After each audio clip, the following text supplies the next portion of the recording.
আপনারা সবাই অবগত আছেন, আমরা এই আন্দোলনটি শুরু করেছিলাম কোটা বৈষম্যের একটি স্থায়ী সমাধানের দাবিতে।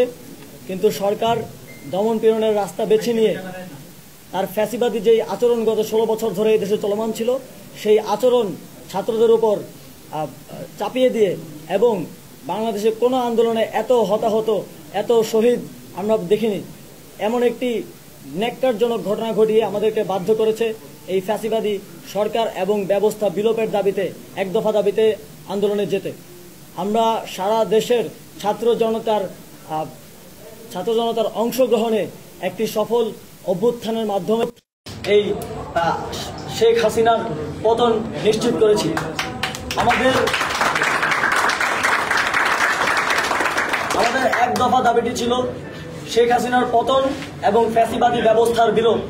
আমরা মনে করি যে এই ফ্যাসিবাদী ব্যবস্থা থাকলে আবারও দেশে শেখ হাসিনার জন্ম নিতে পারে, আবারও যে কোনো সরকার ফ্যাসিবাদী কিংবা স্বৈরাচারী রূপ ধারণ করতে পারে। আমরা শেখ হাসিনার পতনকে আমাদের একটি প্রাথমিক বিজয় হিসেবে মনে করি। চূড়ান্ত বিজয়ের জন্য আমাদের আন্দোলন চলমান থাকবে। আমাদের যেই লং মার্চ টু ঢাকা কর্মসূচি আজকে ছিল, সেখান থেকে আমরা গণভবন ঘেরাও করতে গিয়েছিলাম এবং ছাত্র জনতা ঢাকায় অবস্থান করছে।